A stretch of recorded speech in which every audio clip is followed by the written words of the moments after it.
G'day to all my friends and family, and welcome to Jim's 5 a.m. club. It's 10 o'clock on a Saturday. I'm just on my morning tea break, and I've just come up here to the rocks, and as you can see, it's an overcast day. It's come to the end of summer. There's hardly any breeze, not even a leaf is moving on these trees. It's a very still, cloudy day here in Sydney town.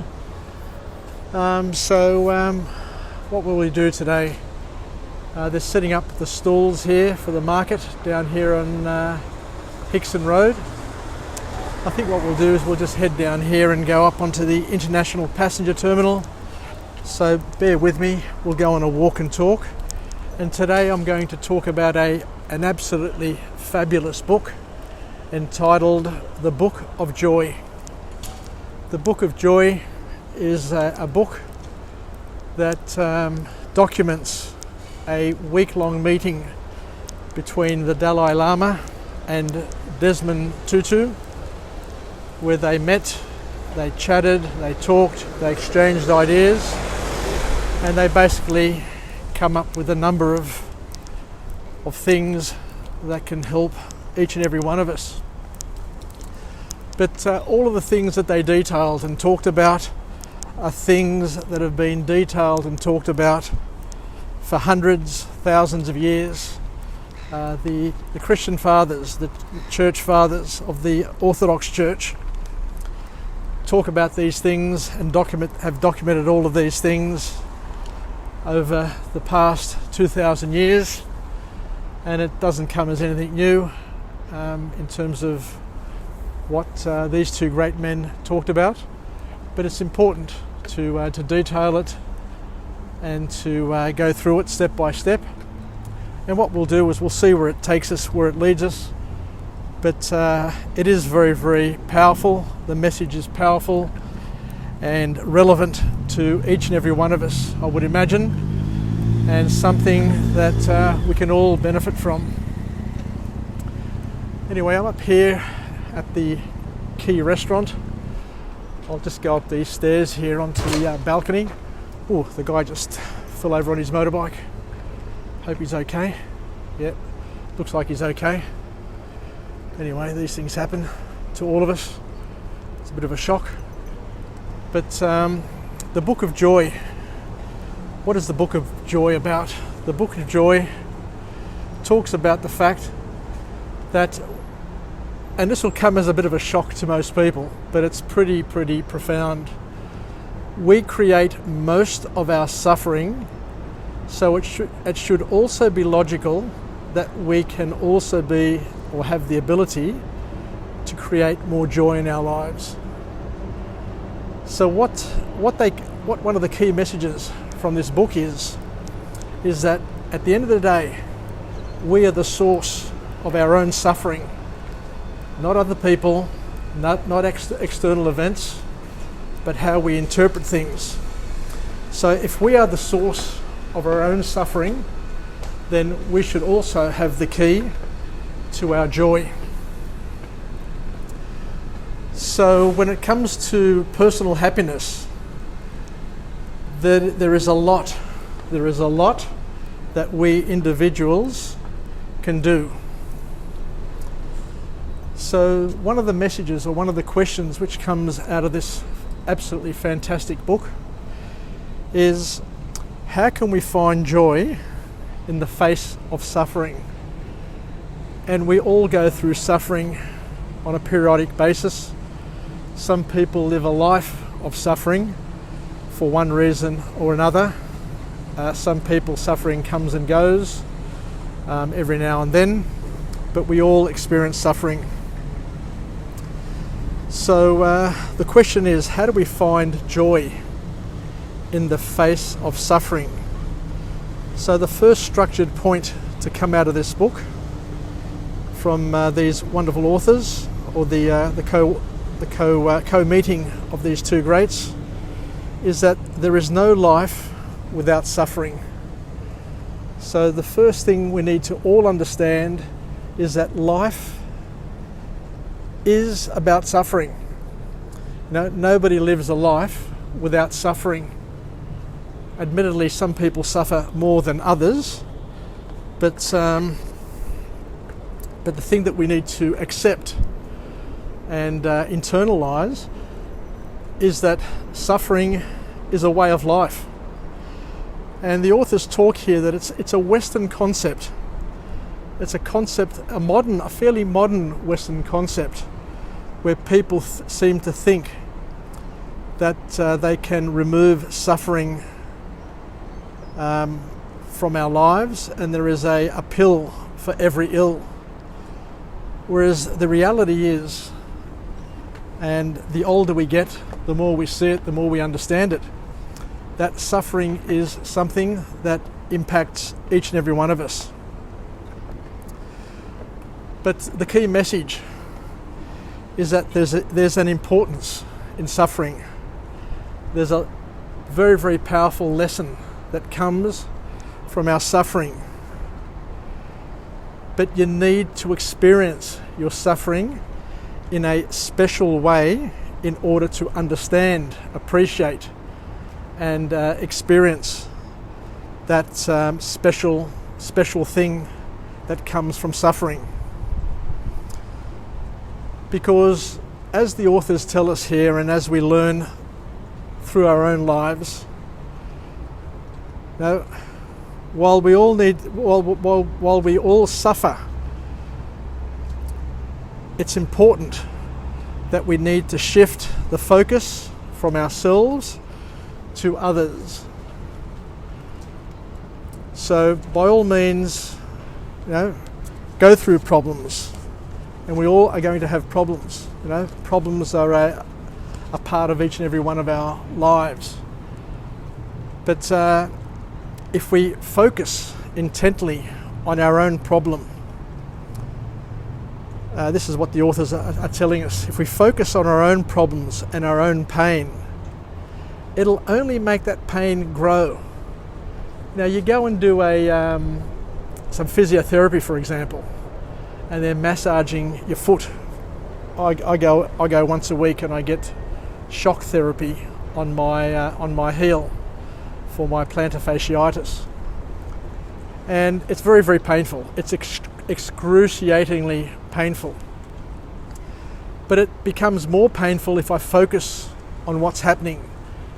But if I focus on something else, or I try and take my mind somewhere else and get distracted, then what I've found is if I'm more relaxed, and if I'm distracted and my mind wanders and goes somewhere else, I feel the pain less. So what the authors here are suggesting in terms of personal pain is that what we should be trying to do is to try and deal with our pain by looking to others, looking elsewhere, which will help deal with our pain in two specific ways. The first thing is that if you've got something that's happened, if you've got an incident or something that's happened, if you focus and keep on focusing on that incident, and you keep on regurgitating it and thinking about it and talking about it, and being overwhelmed by it, it's just going to make it worse. It's going to make the situation worse. But the authors here talk about the importance of focusing on others, focusing on other things, because it'll help you forget about your problem, and you'll feel good by helping others. And also, when you're focusing on others and outside of yourself, you'll also realize and learn and be able to put your problem into perspective, because what you'll see is that others have problems which are much, much worse than the ones that you're currently experiencing. So the next structured point to come out of this book from these two wonderful people is that we need to understand and appreciate that we can't control suffering. Suffering is something, as we said before, which is a way of life for all of us. But what we can control is our response to it. So we can't control the suffering, we can't control the pain, but we can control how we respond to it. And through self-awareness, we can help identify the things that you can and can't control. And once you realise that there are things that you can't control, then appreciate it, embrace it, take it, and don't worry about it. But focus more intently on the things that you can change. And the bottom line is, regardless of what happens to us, we can control how we react, or more importantly, how we respond. There's a difference between reaction and response. Reaction is stimulus, and then you react.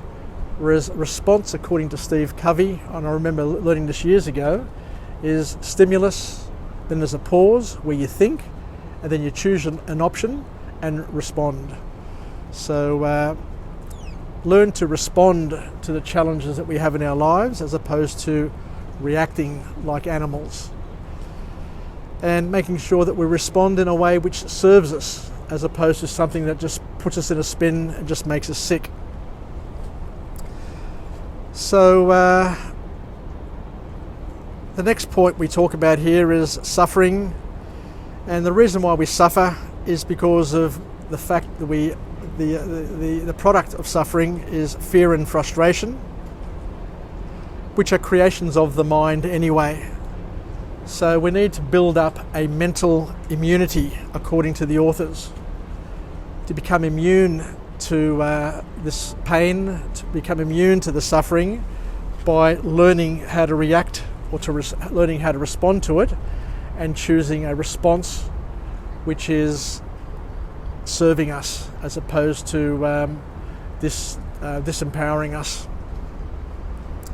So the last structured point to come out of this meeting was the importance of having both compassion and sadness, because these are channels which help us let go of the anger and the stress, which are the results of suffering. So, and to also understand that suffering is a result of expectations that others have placed on us, or expectations that we have placed on us, which don't equal or don't equate to the reality.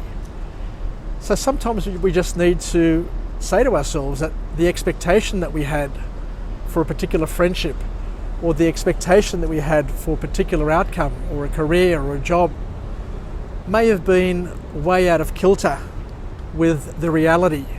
And that's why it's important to be always asking the right questions, so that people don't string you along, jobs don't string you along, so you know where you stand. The most important thing is to know where you stand, because then and only then you can say, well, I know where I stand now.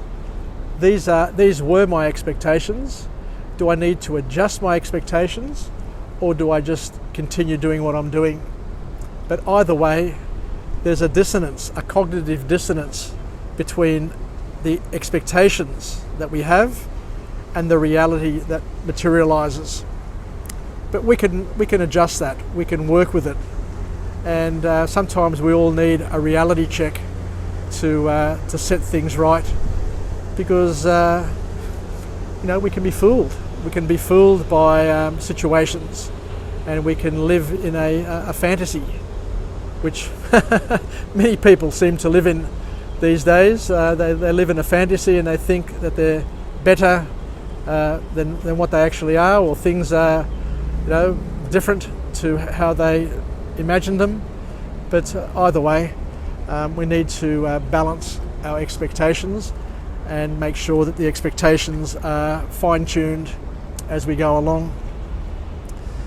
So the last few things here is that we need to be productive with our responses. We need to employ compassion and sadness, because compassion and sadness help us dissolve the anger that we may be feeling. And just finishing off, the author talks about the importance of honouring our friends and family, and more importantly, honouring the dead for their legacy, and learning to live in ways which make them feel proud and also enable us to be an example to those around us who may seek and be looking for an example of a way to behave and a way to live their life. So thank you very much once again for joining me on this very, very interesting book summary today. I loved delivering this episode of Jim's 5am Club, and I hope you got out of it as much as I got out of it.